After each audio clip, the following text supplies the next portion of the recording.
Good morning dear students, అందరూ బాగున్నారా? ప్రతిరోజులాగే ఈరోజు చాలా మంచి రోజే. ఈ రోజు నుంచి అందరితో స్నేహంగా ఉందాం. సరే, ఒక ఫ్రెండ్ ఇంకో ఫ్రెండ్ అడుగుతున్నాడు, రే ఏమైందిరా నీకు? నేను హాస్పిటల్లో జాయిన్ చేశారంట.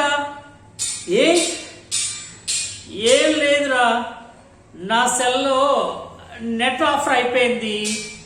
నేను 9 గంటలకే పడుకుని పోయాను. అందరూ కంగారు పడిపోయి నన్ను హాస్పిటల్లో జాయిన్ చేశారా అన్నాడంట. అంటే ఈ రోజుల్లో విద్యార్థులు అంటే నెట్వర్క్ సెల్ ఫోన్స్ వాడక స్టూడెంట్స్ ఎంతవరకు ఉందన్నదానికి ఒక ఉదాహరణ జోక్. ఓకే, సరే, జోక్ ఎంతవరకు అర్థమైందో తర్వాత చూద్దాం. Let us enter into the lesson. Next ఎపిసోడ్కి వెళ్తున్నాం. మనం ఇంతకుముందు హార్దిక వలయం గురించి నేర్చుకోవడం జరిగింది. హార్దిక వలయంలో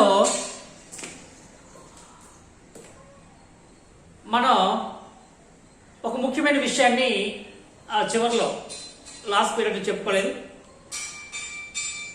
దీనిలో cardiac cycle includes an active phase systole and the resting phase diastole of ventricles and auricles. So ఇక్కడ చురుగ్గా ఏర్పడే సంకోచ క్రియ, అలాగే యథాస్థితి పూర్వస్థితికి వచ్చే డయాస్టోల్, ఈ రెండు అంటే యథాస్థితికి రావడం, సంకోచము సరళిక, ఈ రెండు ఒకదాని తర్వాత ఒకటి జరుగుతాయి. ఇది జరగడానికి హార్దిక వలయం పూర్తి కావడానికి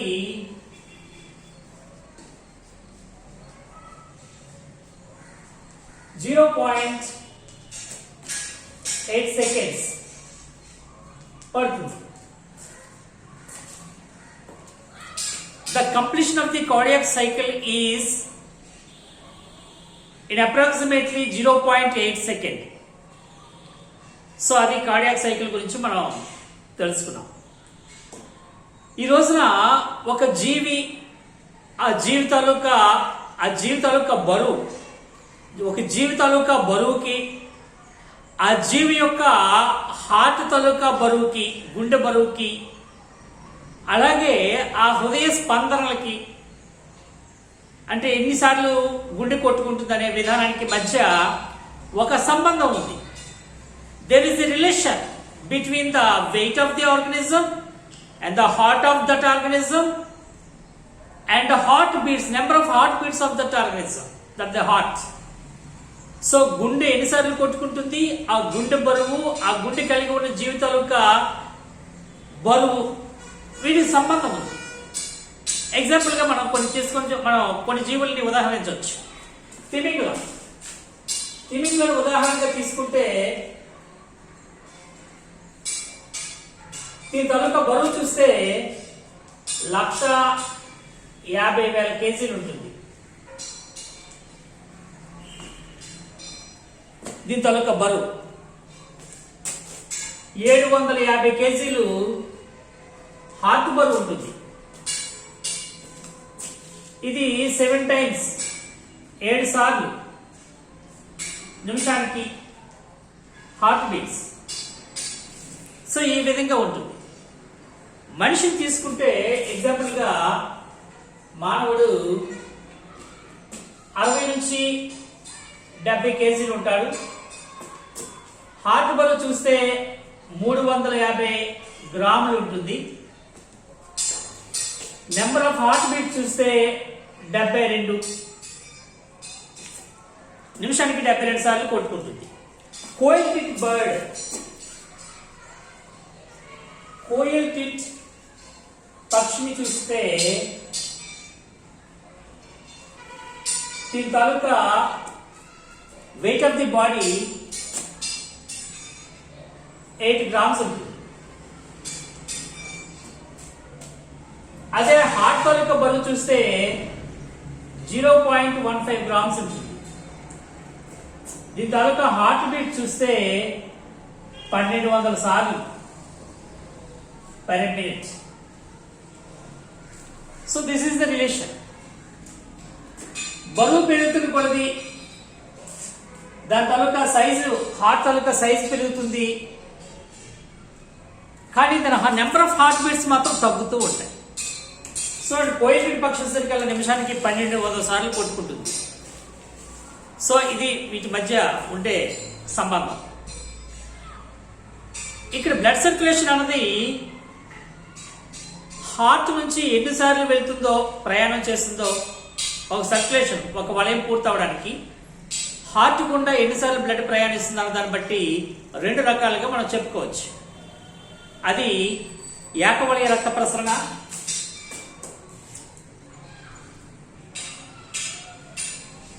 ఏకవలయ రక్త ప్రసరణ,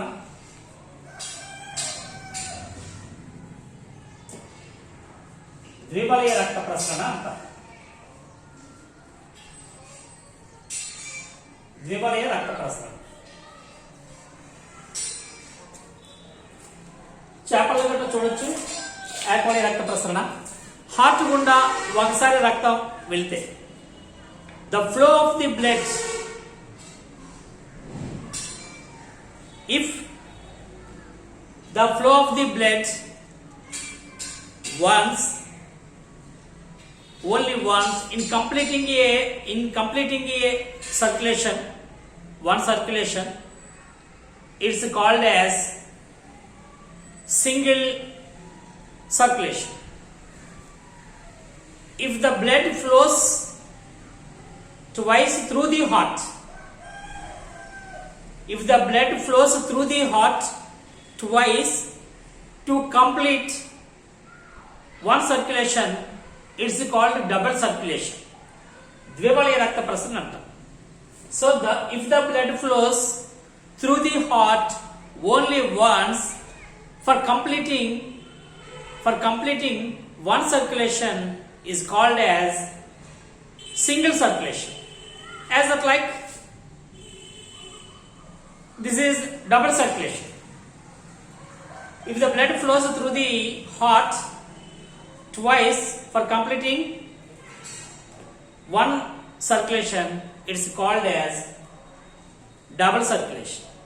సో ఈ విధంగా, ఎందుకంటే హార్ట్ గుండా వెళ్ళి ఆమ్లజని రహిత రక్తం మళ్ళీ లంగ్స్కి వెళ్ళి లంగ్స్ నుంచి మళ్ళీ హార్ట్కి వచ్చి ఆమ్లజని సహిత రక్తం మళ్ళీ హార్ట్ నుంచి శరీర భాగాలకు వెళ్తుంది.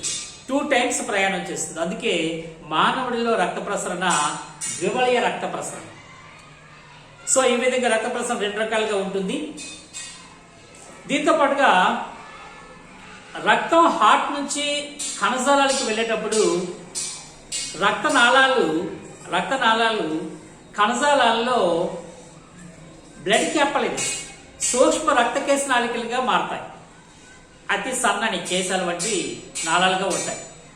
సో అటువంటి నాళాల్లో ఉన్నప్పుడు రక్తంలో పోషకాలతో కూడిన రక్తంలో నుండి ద్రవ పదార్థం ఈ రక్తకేశ నాళికల గోడల ద్వారా ఈ కణజాలంలోకి బయటకు వస్తుంది. అలా బయటకు వచ్చిన ఈ ద్రవ పదార్థాన్ని కణజాల ద్రవం అంటారు. కణజాల ద్రవం, దీన్ని టిష్యూ ఫ్లూయిడ్ అని పిలుస్తాం. Tissue fluid. From the heart, the blood flows into the arteries and finally into the blood capillaries to supply the nutrients to the cells. Some portion of the blood with the nutrients, some portion of the blood come out from the blood capillaries in the tissues into the tissues. So such type of blood called as tissue fluid. So ఏదైతే కణజాలాల్లోకి రక్తకేశ నాళిక నుంచి గోడ ద్వారా బయటకు వస్తుందో దాన్ని మనం కణజాల ద్రవం అని చెప్పేసి మనం పిలుస్తాం. టిష్యూ ఫ్లూయిడ్ అని పిలుస్తాం. సో ఈ టిష్యూ ఫ్లూయిడ్ కొంత భాగం మళ్ళీ తిరిగి సిరల్లోకి వెళ్తుంది. మరికొంత భాగం ఉండి అది తిరిగి సిరల్లోకి వెళ్ళలేక ఒక సమాంతర వ్యవస్థను ఏర్పాటు చేసుకొని దాని ద్వారా సిరల్లో కలిపేలాగిన హార్ట్కి వెళ్ళే లోపల సిరల్లో కలపడానికి గాను ఒక సమాంతర వ్యవస్థ ఏర్పాటైంది. దాన్నే మనం శ్వాసరస వ్యవస్థ అని చెప్పేసి మనం పిలుస్తాం. శ్వాసరస వ్యవస్థ it's parallel system to the venous system.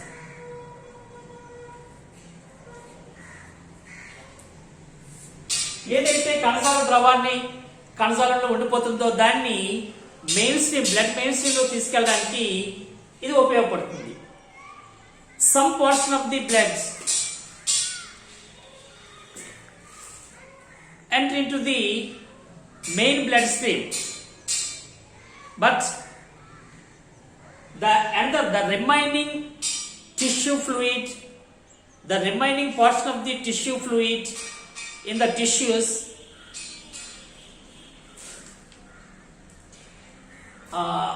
to enter into the some portion, the remaining portion of the tissue fluid enters into the small vessels,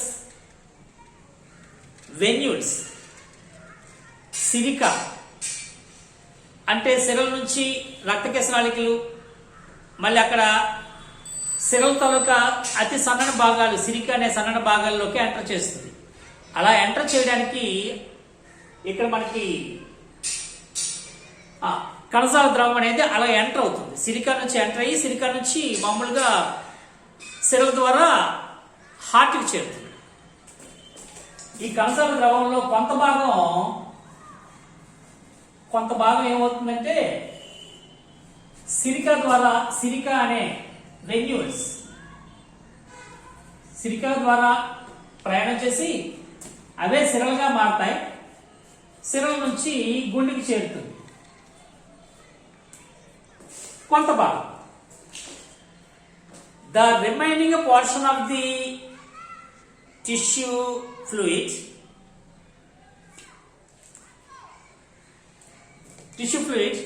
carry to enter into the venous system. A specialized system is present. It's called as lymphatic system. ఏదైతే మరికొంత భాగం మిగిలిపోయి ఉంటుందో దాన్ని కూడా సిరల ద్వారా heart చేర్చడానికి ఒక parallel system, సమాంతర వ్యవస్థగా శ్వాసరస వ్యవస్థ లింఫాటిక్ సిస్టమ్ అనేది ఏర్పాటైంది. Lymph means in Latin the lymph means water. So ఈ విధంగా సిరలతో పాటుగా ఈ కణజాల ఈ శ్వాసరస వ్యవస్థ ఉండి దానితో అనుబంధంగా ఉండి ఆ సిరల ద్వారా ఈ లింఫ్ కూడా ఈ రిమైనింగ్ టిష్యూ ఫ్లూయిడ్ హార్ట్కి చేర్చబడుతుంది. సో అందుకోసం ఈ శ్వాసరస వ్యవస్థ అనేది ఏర్పాటైంది. సో ఆ విధంగా ఇక్కడ మన శ్వాసరస వ్యవస్థను మనం చూడొచ్చు. సో అలాగే ఇక్కడ మనకి the skeletal muscles act as pumps.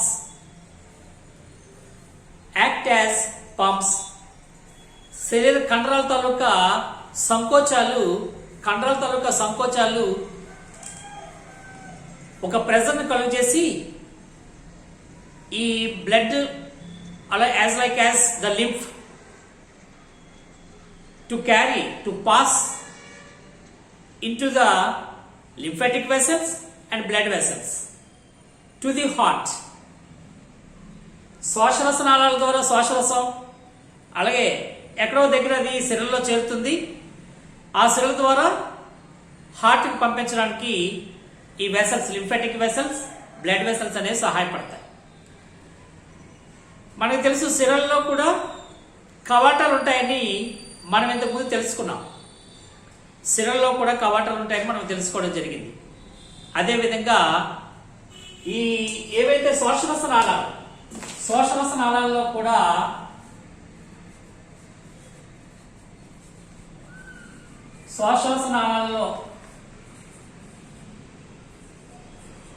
కవాటాలు ఉంటాయి. To prevent, to stop the back flow of the lymph in the vessels. శ్వాసరస నాళాల్లో తిరిగి కిందకి రాకుండా ఉండడానికి ఇది సహాయపడుతుంది. కండరాల సంకోచం తాలూకా ప్రెజర్ వలన ఇది పైకి వెళ్ళడం అనేది జరుగుతుంది. కిందకి రాకుండా కవాటాలు అనేవి సహాయపడతాయి. ఈ విధంగా మనకి ఇవి చేర్చడం అనేది మనం చూస్తాం.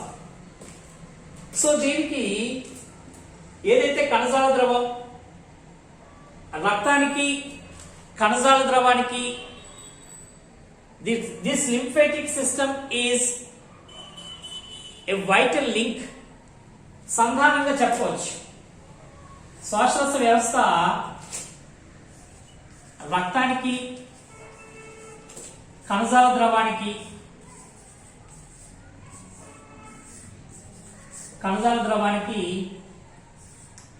సంధానకర్త. సో కణజాల ద్రవాన్ని రక్తంలోకి చేర్చడం అనేది ఇది చేసే ముఖ్యమైన పని. It's a lymph is a vital role and it's connects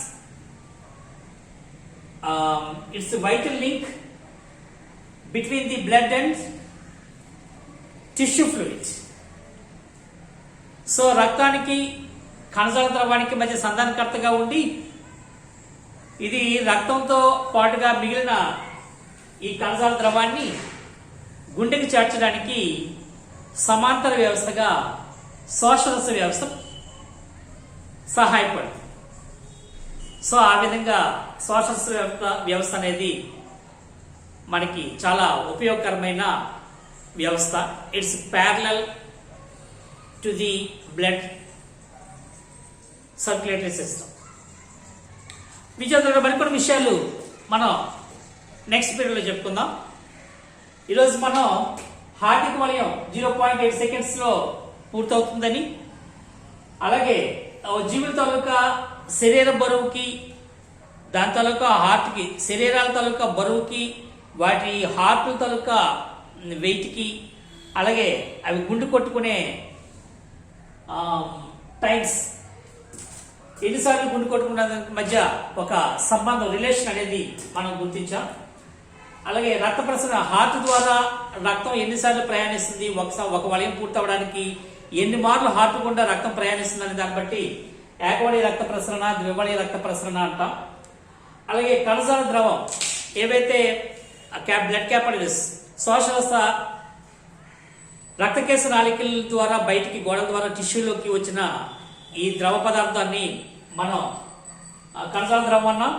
ఆ కణజాల ద్రవంలో కొంత భాగం తిరిగి సిరికాల ద్వారా సిరల్లోకి వెళ్ళి హార్ట్కి వెళ్తుంది. ఆ మిగిలిపోయిన కొంత భాగాన్ని సిరల ద్వారా హార్ట్కి చేర్చడానికి ఒక సమాంతర వ్యవస్థగా శ్వాసరస వ్యవస్థ సహాయపడుతుంది. ఇందులో ఉండే శ్వాసరస నాళాలు రక్తానికి కణజాల ద్రవానికి మధ్యలో సంధానకర్తగా ఉంటాయి. సో ఈ కణజాల ద్రవాన్ని రక్తానికి చేర్చడానికి శ్వాసరస వ్యవస్థ సహాయపడుతుంది. అలాగే శ్వాసరస నాళాల్లో కూడా కవాటాలు అనేవి ఉంటాయి. రక్తం మళ్ళీ వెనక్కి రాకుండా సహాయపడుతుంది. కండరాల సంకోచాల తాలూకా skeleton muscles contraction of muscles. So skeletal తాలూకా మజిల్స్ కాంట్రాక్ట్ అవడం సంకోచించడం వల్ల వచ్చే ప్రెజర్ వలన ఈ రక్తం శ్వాసరసం అలాగే బ్లడ్ కూడా పైకి వెళ్తూ ఉంటుంది. తిరిగి వెనక్కి రాకుండా కవాటాలు సహాయపడతాయని మనం తెలుసుకోవడం జరిగింది. ప్రతిరోజులాగా ఈరోజు మంచి రోజే, అందరితో స్నేహపూర్వకంగా ఉందాం. సో మిమ్మల్ని మీకేదో ఒక విషయాన్ని అందించాలని విసిగించైనా మీకు విద్యార్థులకు విషయాన్ని అందించే మీ ఆనందరాజు ఈ Anandaraju. Okay, all the best.